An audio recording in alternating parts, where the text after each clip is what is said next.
So good morning guys. तो चलिए start करते हैं आज के यानी कि 9 जून के इंपॉर्टेंट करंट अफेयर्स को। तो इस प्रश्न में आपसे पूछ रहे अभी हाल ही में फ्रेंच ओपन 2024 में वुमेन सिंगल का टाइटल किसने जीता है। तो इसका उत्तर होगा ईगा स्विटेक ने। तो फ्रेंच ओपन की बात कर रहे हैं, आपको पता है साल का दूसरा ग्रैंड स्लैम है ये फ्रेंच ओपन, और अभी इसमें वुमेन सिंगल का टाइटल जीत लिया है ईगा स्विटेक ने। ये किस देश की टेनिस प्लेयर हैं ये भी याद रखना, उनके देशों का नाम याद रखा करो। पोलैंड की टेनिस प्लेयर है, और आप कह सकते हो कि ईगा स्विटेक ने ये लगातार तीसरी बार फ्रेंच ओपन में वुमेन सिंगल का टाइटल जीता है। वैसे अभी तक इनके करियर में ये 4 फ्रेंच ओपन जीत चुके हैं, मतलब फ्रेंच ओपन में वुमेन सिंगल के टाइटल ये जीत चुके हैं, और एक बार यूएस ओपन का खिताब भी इन्होंने जीता था 2022 में। अच्छा, अगर बात करें यहाँ पे फाइनल में इन्होंने किसको हराया, तो जैस्मिन पाओलिनी को हराया है। ये इटली की टेनिस प्लेयर है। देखो मैंने अभी आपसे क्या कहा, फ्रेंच ओपन ये साल का दूसरा ग्रैंड स्लैम है, क्योंकि आपको पता है टेनिस में साल में 4 ग्रैंड स्लैम होते हैं। कौन कौन से होते हैं? Australian open, French open, Wimbledon open और यूएस ओपन। और ये जो फ्रेंच ओपन है इसे रोलैंड गैरोस के नाम से भी जानते हैं, ध्यान रखना। और इससे पहले जो ऑस्ट्रेलियन ओपन हुआ था उसको भी रिवीजन करते हैं। उसमें वुमेन सिंगल का टाइटल जीता था आर्यना सबालेंका ने, वो बेलारूस के प्लेयर है। उसमें मेन सिंगल का टाइटल जीता था जेनिक सिनर ने, वो इटली से हैं। और सबसे इंपॉर्टेंट हमारे लिए मेंस डबल का होता है, क्योंकि उसमें भारतीय विजेता रहे थे। कौन? रोहन बोपन्ना, और उनके साथी थे मैथ्यू एब्डेन, वो ऑस्ट्रेलिया के हैं। तो ये भी आप जरूर याद रखना। अच्छा देखो, यहां से एक स्टैटिक प्रश्न ये बन जाता है कई बार कि ये जो 4 ग्रैंड स्लैम है ना, कौन सा किस कोर्ट पे खेला जाता है। तो देखो ऑस्ट्रेलियन ओपन और जो लास्ट वाला यूएस ओपन है ये होता है हार्ड कोर्ट पे, फ्रेंच ओपन होता है क्ले कोर्ट पे, और विंबलडन ओपन होता है ग्रास कोर्ट पे। और किंग ऑफ क्ले कोर्ट किन्हें कहा जाता है? राफेल नडाल को। और राफेल नडाल से मेरे को याद आ रहा है, अभी हमने पढ़ा था इन्फोसिस ने 2 टेनिस प्लेयर को ग्लोबल एम्बेसडर बनाया था। एक राफेल नडाल थे जो कि स्पेन के प्लेयर हैं, और एक ईगा स्विटेक थी जो कि पोलैंड की प्लेयर है। और इसी साल हमने पढ़ा था कि यूनाइटेड कप 2024 टूर्नामेंट हुआ था, ये टेनिस का ही टूर्नामेंट है, सिडनी में हुआ था। इसको जर्मनी ने जीता था, पोलैंड को हराया था। उसके अलावा 2 भारतीय टेनिस प्लेयर के नाम और बता रहा हूं, एक है लिएंडर पेस और विजय अमृतराज। इन दोनों के नाम इंपॉर्टेंट है। क्यों? क्योंकि टेनिस हॉल ऑफ फेम में शामिल होने वाले ये पहले पुरुष एशियाई खिलाड़ी बने थे, इसीलिए इनके नाम इंपॉर्टेंट है। और टेनिस के 2 कप और याद रखना, एक तो डेविस कप और एक फेड कप। देखो डेविस कप ये पुरुषों का टेनिस टूर्नामेंट होता है, और अभी इसको इटली ने जीता था, ऑस्ट्रेलिया को हराया था। फेड कप जिसे बिली जीन किंग कप के नाम से जानते हैं, ये महिलाओं का टेनिस टूर्नामेंट है, इसको कनाडा ने जीता था, इटली को हराया था। तो टेनिस से संबंधित ये सारे इंपॉर्टेंट प्रश्न मैंने आपको रिवाइज कराए, इनको ध्यान में रखना। और अभी ये जो फ्रेंच ओपन हमने देखा, इसमें अभी वुमेन सिंगल का ही रिजल्ट आया, और आज 9 जून को मेन सिंगल का भी रिजल्ट आ जाएगा, जो कल मॉर्निंग में मैं आपको पढ़ा दूंगा। ठीक है, अगला प्रश्न देखते हैं। अभी फिर आपसे पूछ रहे 2024 में किस देश को संयुक्त राष्ट्र सुरक्षा परिषद के अस्थायी सदस्य के रूप में नहीं चुना गया है। प्रश्न में मैं नहीं पूछ रहा हूं, ध्यान से सुनना। तो इसका तो उत्तर हो जाएगा भारत।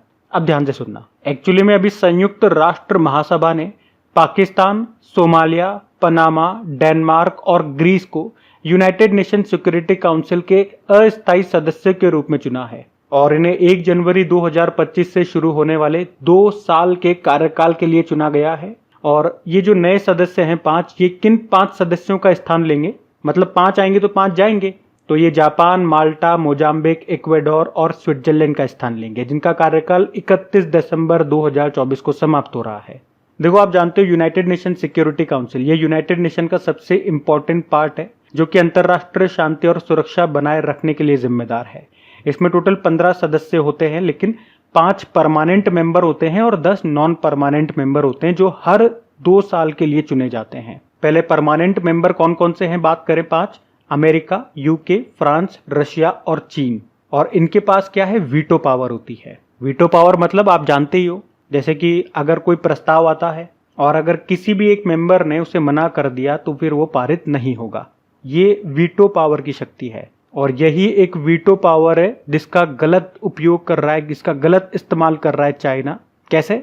हमें उसमें शामिल होने से रोक रहा है, हमें परमानेंट मेंबर बनने से रोक रहा है। बेचारा रशिया कई बार हमारे को जुड़ने का प्रस्ताव लेकर के आता है, लेकिन ये चाइना अपनी शक्तियों का गलत इस्तेमाल कर रहा है। देख लेंगे बेटे, तेरे को देख लेंगे। अच्छा, वैसे भारत की बात आई गई है, तो भारत अभी तक कितनी बार इसका अस्थायी मेंबर चुना जा चुका है? तो 8 बार। अभी बिल्कुल लास्ट में 2021-22 के लिए चुना गया था। देखो, अगर यूनाइटेड नेशन की बात करते हैं तो स्थापना होती है 24 अक्टूबर 1945 को। इसके टोटल मेंबर कंट्रीज है 193 और 193 नंबर का है साउथ सुडान। हेडक्वार्टर न्यूयॉर्क में है और सेक्रेटरी जनरल है एंटोनियो गुतेरेस। और एक और इम्पोर्टेंट प्रश्न हमने पढ़ा था कि संयुक्त राष्ट्र महासभा के 79वें सत्र के अध्यक्ष कौन बने थे, 79th सेशन के अध्यक्ष कौन बने, तो आंसर होगा फिलेमोन यांग। और ये किस देश के हैं ये भी याद रखना, कैमरून के। जबकि 78वें सत्र के अध्यक्ष 78th सेशन के इसके अध्यक्ष कौन है, आप जानते ही हो, डेनिस फ्रांसिस हैं, त्रिनिदाद और टोबैगो देश के। और एक और प्रश्न मैंने आपसे पूछा था, यूनाइटेड नेशन के मुख्य रूप से 6 अंग होते हैं। सबके मुख्यालय आपको हेडक्वार्टर न्यूयॉर्क में मिलेंगे, लेकिन केवल एकमात्र ऐसा है जिसका हेडक्वार्टर आपको न्यूयॉर्क के बाहर मिलेगा। वो कौन सा अंग है, इंटरनेशनल कोर्ट ऑफ जस्टिस, जिसका हेडक्वार्टर है हेग, नीदरलैंड में। ध्यान रखना। अगला प्रश्न देखते हैं। फिर आपसे पूछ रहे हैं 2024 तीरंदाजी एशिया कप चरण 3 प्रतियोगिता में भारत के लिए एकमात्र गोल्ड मेडल किसने जीता, तो आंसर होगा कुमुद सैनी ने। तो यहाँ पे हम बात कर रहे हैं तीरंदाजी एशिया कप 2024 चरण 3 यानी कि स्टेज 3 की, जो कि कहाँ पे हुआ, साउथ कोरिया के सिवोन शहर में हुआ। अभी 4 से लेकर 9 जून 2024 तक हुआ था, जहां पे भारत के लिए एकमात्र गोल्ड जीता है कुमुद सैनी ने। वैसे यहाँ पे भारत ने टोटल 5 मेडल जीते हैं, लेकिन उसमें से एकमात्र गोल्ड आया है, 2 सिल्वर हैं और 2 ब्रोंज हैं। और गोल्ड किसने जीता, कुमुद सैनी ने जीता है इंडिविजुअल कैटेगरी में, व्यक्तिगत श्रेणी में। बाकी जो 2 सिल्वर और 2 ब्रोंज आए हैं वो टीम इवेंट में आए हैं। अच्छा, जब मैंने इस चैंपियनशिप को बोला या इस तीरंदाजी एशिया कप 2024 को बोला, तो पीछे मैंने बोला चरण 3 स्टेज 3। क्यों बोला, तो ये 2024 तीरंदाजी एशिया कप की इस साल की तीसरी प्रतियोगिता थी, इसीलिए मैंने लास्ट में चरण 3 स्टेज 3 बोला है। मतलब 3 बार हो चुका है ये। पहला चरण इसका फरवरी में हुआ था इसी साल, इराक के बगदाद में हुआ था। वहां पे भारत ने टोटल 14 मेडल जीते थे और जिनमें से 9 गोल्ड था। दूसरा चरण ये बैंकॉक थाईलैंड में होना था, लेकिन वो रद्द हो गया, कैंसिल हो गया। और अब ये तीसरा चरण हुआ साउथ कोरिया में, जिसमें 1 गोल्ड आया। वो कौन लेकर के आई, कुमुद सैनी। बाकी ये ऑप्शन में जो मैंने नाम लिखे हैं, दीपिका कुमारी, अतनु दास, ज्योति सुरेखा वेन्नम, इनका सबका संबंध तीरंदाजी से है। तो ये नाम सारे इंपॉर्टेंट भी हैं, अक्सर न्यूज में रहते हैं, तो ध्यान में रखना। खिलाड़ियों के नाम जो चर्चित रहते हैं, अक्सर न्यूज में रहते हैं, उनके नाम ध्यान में रखा करो। कई बार प्रश्न इस तरह से आ जाते हैं, खिलाड़ी का नाम दे देगा, बोलेगा बताओ उनका संबंध किस खेल से है। अच्छा, तीरंदाजी की बात आई है तो एक मेरा जो फेवरेट नाम है, हम सबका फेवरेट नाम, वो आपको हमेशा याद रखना है, शीतल देवी की मैं बात कर रहा हूँ। ये पैरा तीरंदाज है, पैरा आर्चरी प्लेयर है, हम सबके लिए मोटिवेशन है ये। तो शीतल देवी भी पूछा जाए तो इनका संबंध तीरंदाजी से है, पैरा आर्चरी प्लेयर है ये। अभी अर्जुन पुरस्कार भी इनको मिला था, आपको याद होगा, और इलेक्शन कमीशन ऑफ इंडिया ने राष्ट्रीय दिव्यांगजन आइकॉन इनको बनाया था। अगला प्रश्न देखते हैं। फिर आपसे पूछ रहे हैं, अभी हाल ही में EY world entrepreneur of the year award 2024 से किसे सम्मानित किया गया, तो आंसर होगा वेलायन सुब्बैया को। तो भारतीय उद्यमी है ये वेलायन सुब्बैया। इनको अभी मोनाको में आयोजित एक समारोह में EY entrepreneur of the year award 2024 से सम्मानित किया गया है, और वे ये पुरस्कार पाने वाले चौथे भारतीय भी हैं। अब आप पूछोगे इनसे पहले 3 किन किन को मिल चुका है, 3 कौन से भारतीय हैं, तो इन्फोसिस के NR नारायण मूर्ति, कोटेक फाइनेंस के उदय कोटेक, बायोकॉन लिमिटेड की किरण मजूमदार शो, और अब ये चौथे भारतीय बन गए वेलायन सुब्बैया। वैसे ये वेलायन सुब्बैया है कौन, तो एक नॉन बैंकिंग फाइनेंशियल कंपनी है, चोलामंडलम फाइनेंस कंपनी, उसके ये अध्यक्ष हैं, और ट्यूब इन्वेस्टमेंट ऑफ इंडिया के कार्यकारी अध्यक्ष हैं। और ये अवार्ड देता कौन है, तो Ernst and Young global limited, जो कि यूके की एक कंपनी है, वो ये अवार्ड देती है। EY का मतलब यही हो गया, Ernst and Young world entrepreneur of the year award 2024, जो किसे मिला, वेलायन सुब्बैया को। अब अवार्ड वाला प्रश्न है, तो चलो 2024 के कुछ इंपॉर्टेंट अवार्ड्स में आपको रिवाइज करवाता हूँ। जैसे कि देखो senior gender advocate of the year award 2023 से सम्मानित किया गया राधिका सेन को। शो पुरस्कार, जिसे पूर्व का नोबेल कहते हैं, अभी मिला श्रीनिवास आर कुलकर्णी को। साहित्य अकादमी फेलोशिप अवार्ड रस्किन बॉन्ड को मिला। ट्यूरिंग पुरस्कार 2023, जिसे कंप्यूटिंग का नोबेल पुरस्कार कहते हैं, एवी वेगडरसन को मिला। अंतर्राष्ट्रीय बुकर पुरस्कार 2024, ये जर्मनी की लेखिका हैं जेनी एर्पेनबेक को मिला, इनके नॉवेल काइरोस के लिए। और इसमें ट्रांसलेटर अनुवादक कौन है, माइकल हॉफमैन। व्हीटली गोल्ड अवार्ड, जिसे ग्रीन ऑस्कर कहते हैं, अभी 2024 का मिला पूर्णिमा देवी बर्मन को, ये असम से हैं। 2024 का लच्छू महाराज पुरस्कार पंडित राजेंद्र गंगा नाई को मिला। गोल्डमैन पर्यावरण पुरस्कार 2024, ये ग्रीन नोबेल पुरस्कार इसको कहते हैं, आलोक शुक्ला को मिला, छत्तीसगढ़ से हैं। किस मानवतावादी पुरस्कार 2021 के लिए रतन टाटा जी को और 2023 के लिए बिल गेट्स को दिया गया। वर्ल्ड प्रेस फोटो 2024 ये मिला मोहम्मद सलीम को। आर्यभट्ट पुरस्कार पावुलेरी सुब्बा राव को मिला। लता दीनानाथ मंगेशकर पुरस्कार 2024 अमिताभ बच्चन को। एबेल पुरस्कार जिसे गणित का नोबेल पुरस्कार कहते हैं मिशेल टेलाग्रैंड को मिला। एरास्मस पुरस्कार अमिताभ घोष को और 2024 का प्रित्जकर पुरस्कार रिकेन यामामोटो को। मिस वर्ल्ड 2024 क्रिस्टिना प्रेस्कोवा को मिला, चेक रिपब्लिक की है।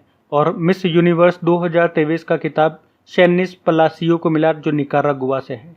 2023 का जेडी बिरला पुरस्कार डॉक्टर अदिति सेन डे को मिला। ज्ञानपीठ पुरस्कार 58वां 2 जनों को दिया गया, अभी जगतगुरु रामभद्राचार्य और गुलजार को। केपीपी नाम्बियार पुरस्कार इसरो के अध्यक्ष एस सोमनाथ को मिला। C K Naidu life time achievement award Ravi Shastri और फारूक इंजीनियर। असम वैभव सम्मान रंजन गोगोई साहब को मिला, यह असम का सर्वोच्च सम्मान है और रंजन गोगोई साहब ये सुप्रीम कोर्ट के पूर्व चीफ जस्टिस रह चुके हैं। एमएस स्वामीनाथन पुरस्कार बीआर कंबोज को। 2023 का शस्त्र रामानुजन पुरस्कार रुइक्सियांग झांग को। साहित्य अकादमी पुरस्कार हिंदी भाषा के लिए संजीव को मिला, उनके उपन्यास मुझे पहचानों के लिए, और अंग्रेजी का नीलम शरण गौर को मिला रेक्यूमेन रागा जानकी के लिए। 33वां व्यास सम्मान पुष्पा भारती को मिला यादें यादें और यादें के लिए। 33वां सरस्वती सम्मान प्रभा वर्मा को मिला था रुद्र सात्विकम के लिए। रेमन मैग्सेसे अवार्ड 2023 ये डॉक्टर रवि कन्नन को मिला था। तो ये 2024 के बहुत ही ज़्यादा इंपॉर्टेंट पुरस्कार हैं जिनको एक साथ मैंने आपको रिवाइज कराया, ध्यान में रखना। अगला प्रश्न देखते हैं और आगे बढ़ने से पहले आप लोगों को याद दिला दूं, अगर सेशन अच्छा लगता है तो प्लीज़ वीडियो को लाइक ज़रूर करना। अपने दोस्तों के साथ स्टडी ग्रुप में एक बार इस वीडियो को शेयर ज़रूर कर देना मेरे दोस्त। चलो फिर अगला प्रश्न देखते हैं।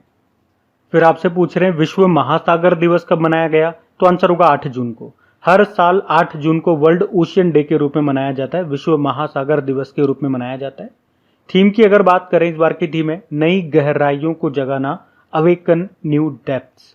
पहली बार इस दिन को 2009 में मनाया गया था।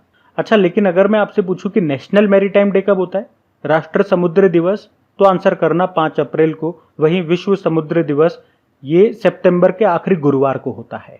बात करें अभी जून में कौन कौन से दिवस हम मना चुके हैं, तो 1 जून को विश्व दूध दिवस मनाया, 2 जून को तेलंगाना का स्थापना दिवस, 3 जून को विश्व साइकिल दिवस, 5 जून को विश्व पर्यावरण दिवस और अभी विश्व खाद्य सुरक्षा दिवस हमने 7 जून को मनाया था। तो ये जून के अभी तक के इंपॉर्टेंट डेज है, ध्यान में रखना। अगला प्रश्न देखते हैं। फिर आपसे पूछ रहे हैं कि पीएनबी मेटलाइफ इंडिया के एमडी सीईओ कौन बन गए, तो आंसर होगा समीर बंसल। तो अभी पीएनबी मेटलाइफ इंडिया ने समीर बंसल को अपने एमडी सीईओ के रूप में नियुक्त किया है। पीएनबी मेटलाइफ इंडिया ये एक इंश्योरेंस कंपनी है, पंजाब नेशनल बैंक का ही एक जीवन बीमा कंपनी है ये। और इन्होंने किनका स्थान लिया, आशीष श्रीवास्तव का स्थान लिया। आपको याद है फिलेमोन यांग ये कैमरून देश से हैं। सबसे पहले तो ये याद रखना, यूनाइटेड नेशन जनरल असेंबली के अभी 79th सेशन के अध्यक्ष बने हैं। Rakesh Ranjan SSC staff selection commission के अध्यक्ष बने और दिलीप संघानी इफ्को के ये अध्यक्ष बने थे, ध्यान रखना। अगला प्रश्न देखते हैं। फिर पूछ रहे अभी हाल ही में दुनिया की दूसरी सबसे मूल्यवान कंपनी कौन सी बन गई है, तो आंसर होगा एनवीडिया। तो अभी ब्लूमबर्ग ने दुनिया के सबसे मूल्यवान कंपनियों की लिस्ट जारी की है, सबसे वैल्यूएबल कंपनियों की लिस्ट जारी की है। तो अमेरिका की एक कंप्यूटर चिप बनाने वाली कंपनी है। ये कंप्यूटर में जो ग्राफिक कार्ड्स वगैरह लगते हैं, ये जो चिप लगती है उनको ये मैन्युफैक्चर करने का काम करती है। अमेरिका की कंपनी है एनवीडिया कॉरपोरेशन और अभी ये दुनिया की दूसरी सबसे मूल्यवान कंपनी बन गई है। इस कंपनी का मार्केट वैल्यू $3.01 ट्रिलियन हो गया है और इस मामले में इसने किसको पीछे छोड़ दिया, एप्पल को पीछे छोड़ दिया, जबकि पहले स्थान पे माइक्रोसॉफ्ट बनी हुई है। तो पहले पे माइक्रोसॉफ्ट, दूसरे पे एनवीडिया आ गई, तीसरे पे एप्पल चली गई है। तो ये ध्यान में रखना। अगला प्रश्न देखते हैं। फिर पूछ रहे अभी हाल ही में कर्मचारी राज्य बीमा निगम यानी कि एम्प्लॉइज स्टेट इंश्योरेंस कॉरपोरेशन के महानिदेशक डायरेक्टर जनरल कौन बने, तो आंसर होगा कमल किशोर सोन। तो कमल किशोर सोन का नाम याद रखना भी है, श्रम व रोजगार मंत्रालय के तहत कर्मचारी राज्य बीमा निगम के डायरेक्टर जनरल बने हैं। ऑप्शन में देखो, नलिन प्रभात नेशनल सिक्योरिटी गार्ड के डायरेक्टर जनरल बने, दिनेश कुमार त्रिपाठी नौसेना प्रमुख बने, इंपॉर्टेंट नाम है, और एसोचेम के नए अध्यक्ष बने थे संजय नायर। तो ये भी ध्यान में रखना। अगला प्रश्न देखते हैं। फिर पूछ रहे अभी हाल ही में 10 ट्रिलियन रुपए का आंकड़ा पार करने वाला देश का पहला म्यूचुअल फंड हाउस कौन सा बन गया है? तो आंसर होगा एसबीआई म्यूचुअल फंड। तो अभी एसबीआई म्यूचुअल फंड 10 ट्रिलियन रुपए को पार करने वाला भारत का पहला म्यूचुअल फंड हाउस बन चुका है। ट्रिलियन मतलब कितना होता है? 10 की पावर 12।